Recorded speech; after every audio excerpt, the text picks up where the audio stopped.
Maqaan koo Kumashii Gaaddisaa Bultooyin jedhama. Bakki dhaloota koo Shawaa Lixaa Godina Amboo magaalaa Baabbichaatidha bakki dhaloota koo. Biyyiin ani hojjechaa jiru biyya Joordaan magaalaa Irbid safarri ani jiraadhu Hariima Beetaraas kan jedhamudha. Ani ergan dhufee ji'a kurnaffaa keessa jira biyya kana. Afaan illee hin beeku, haaraadha reefun biyya kana dhufaa jechuudha. Madaamiin koo baay'ee humnaa ol na darartiin ergan dhufee hojii baay'ee ulfaataan hojjedha. Bakki ani jiraadhu jarri mana lama qabu, bakka lama qabu, mana darajaa lama qabu. Kana hunda kanas addawana maatiin ana faana nama torbadha. Sidaatii mana kana hundaa jechuudha kilaasii mana iddoo lama qabanii kana hunda kanas addawana nyaanni wanti hunda kanumatu hojjeta. Kana biraan madaamiin koo naaf hin kaffaltu mindaa naaf hin kaffaltu. Mindaa yeroon gaafadhee naasina ajjeesanaan jette na ajjeesuuf natti gamti. Yeroo mindaa gaafadhee hojii ulfaataatti na ergiti. Sababaan mindaa kiyya gaafadhuuf jecha minxaa fi sijjaajee isa lafaa hafamu isa saaloonii keessaa hafamu miiccinaan jette. Miicceen ol baasuu dadhabe. Ana miti namni sadiyyuu ol hin baasu dhiirri sadiyyuu isa baay'ee ulfaata. Isarraan kayeetu na dhukkubdi na jalqabe. Haga ji'a sadii fayyaan hojjedhee ji'a sadiin booda dhukkuba baay'ee ulfaataan na qabe. Isarraan baadheen ittiin kufee isarraan kan ka'e dhiigni afaanii funyaan inni keessaa ba'uu jalqabee karaa qaama saala koo dhiigni na dhangala'uu qabee gara haalaatti jechuudha. Marrimaan koo gara haalaatti ganna ba'uu jalqabee shintibeerra isaarra taa'u siqiqiin jalqabee jechuudha. Dhukkuba ulfaataadhaan hin qabame bu'aa kan jedhamu natti ta'e jechuudha. Ji'a torba guutuu dhukkuba kanaan rakkadhe. Ji'a torba guutuu dhiigni narraa hin dhaabbanne karaa afaanii funyaaniin na ba'a qaamni koo hundi narratti dhidhiita'ee karaa qaama saala koos dhiigni na dhangala'aa humnaa ol na dhukkubee dhukkubbii cimaa keessaan gale. Warra biiroo biyyaaf kan Itoophiyaaf dawwallaan birrii 200 kaffaltu malee hin galtu deebitee naan jedhani biyya galuu hin dandeessu naan jedhanii. Kanarraan kan ka'e dhukkubni baay'ee natti ulfaate. Kana biraan hojii ulfaataatti na ergite hojii humnaa olii mindaa qorraan kaffaltu tole jettee to'ii sayyuu naan loltis na ajjeesatti na doorsisti yeroo mindaa gaafadhu. Kanarraan kan ka'e baalaansii koo eeggachuu hin dadhabe. Humnaa ol natti cime dhukkubdii booda warra biiroo ciqiqiqee naan suuraa korratti ergee naan gara mana yaalaa si geessu turani. Mana yaalaa na geessitee naan manni yaalaa isheen siruma cirra dhiiga hin qabdu naan jedhan. Dhiiga hin qabdu goggogdeerta naan jedhani. Dhiiga waan fuudhan dhaban harka koddomee qabaabanii dhiiga waan fuudhan dhabanii warri mana yaalaa gaggeessi gara biyyaa galcheedhaan isaan. Isheen garuu hin fayyiti jetti warra biirootti dubbatti warri biiroos na jalaa qabuu hin dandeenye.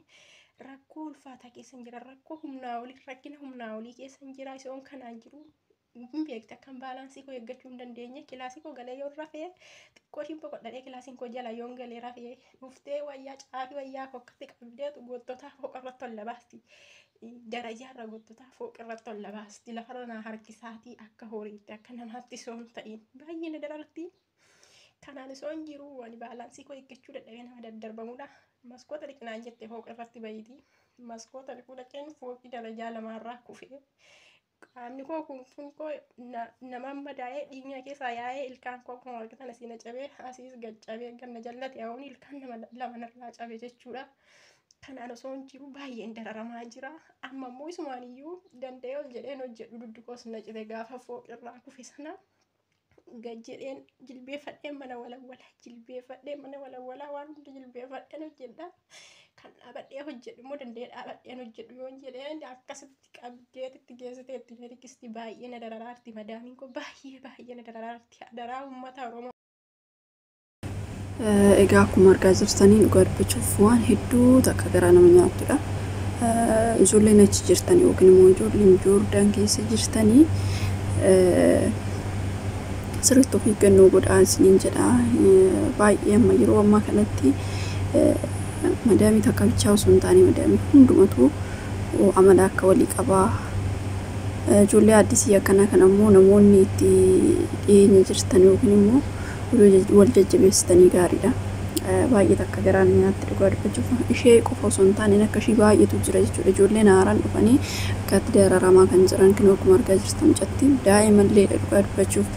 Rakkinni Itoophiyaa namatti illaaftu እንግዲህ rakkina caaltu jedhaniituma ijoollee xixiqqoon akkanaatu kan biyyaa baatee dhuftu እንግዲህ waaqayyoon isaan gargaaru baay'ee takka garaan nyaatti dhugaa dubbachuu waan hin jedhu waan dubbadhu na wallaalchisee ijoolleen akkanaatti biyya haaraa dhuftan kun sirriitti osoo of eeggannoo gootanii maaliif namoota biraatiin wal bartanii akkasitti isaan irree isin gargaaruu danda'u jechuudha.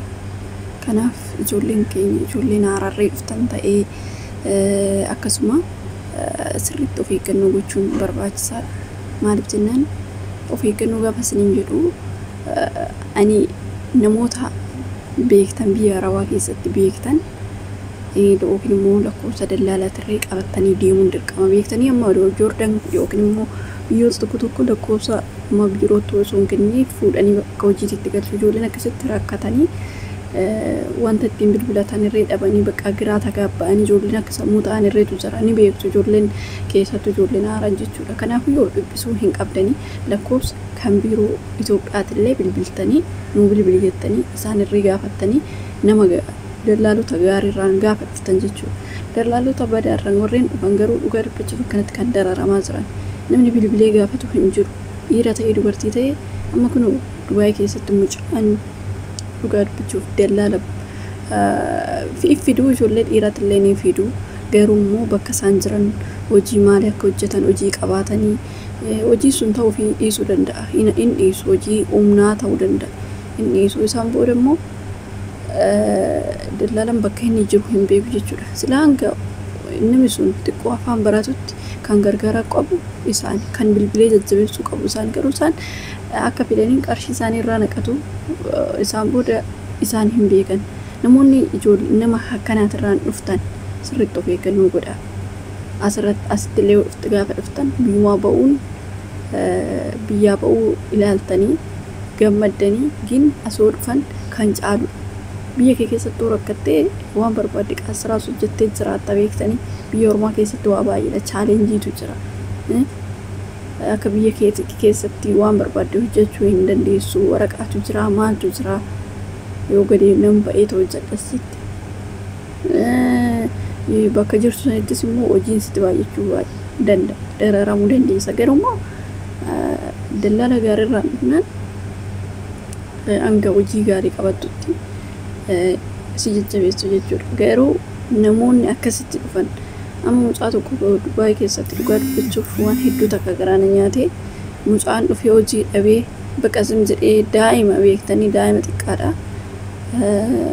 Zim jedhee deemee akkanumatti ba'ee namoonni Itoophiyaawwan hin jiru immoo baay'inaan biyya kana keessatti namni gadaa ba'uu malee dhugaa dubbachuuf baay'ee wal gargaaru keessattuu Amaaraan jechuudha dhugaa dubbachuuf baay'ee gogosoota kan ta'anidha. Maaliif mucaa san amantii isaaniitiin illee waliif fakkaatu gin ergaaranii mucaa san akka obboleessatti ofitti qabanii akka ilmoo isaaniitti ofitti qabanii mucaan akka sammuu ta'ee jira dhugaa dubbachuuf homaa of hin beeku dallaaladha kan fidee hojii hin arganne zim jedhee takka maraata biyya kana keessa deema jechuudha. Garuu immoo nama qabaate namni kiyaasii jiraatu dhugaa dubbachuuf biraa jechuun baay'ee tokko.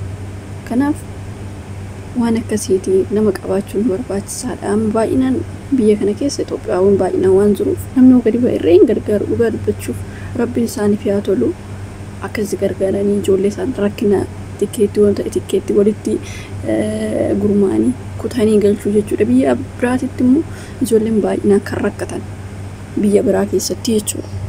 Kanaaf ijoolleen akkasii dallaalaa akkanaatirra hin deemina yoo jedhan dhuguma sanitti fakkaatu sin biyyaa ba'uu bicha laaltan malee rakkinaasitti rakkinni biyya ormaa keessatti kan jiru rakkinni biyya Itoophiyaa keessa bicha osoo hin taane asitti illee rakkinatu jira. Kanaafuu sirriitti of eeggannoo gochuun barbaachisaadha siniin jedha. Dhugaa dubbachuuf sirriitti of eeggannoo gochuun barbaachisaadha. Turtii gaarii qabaadha.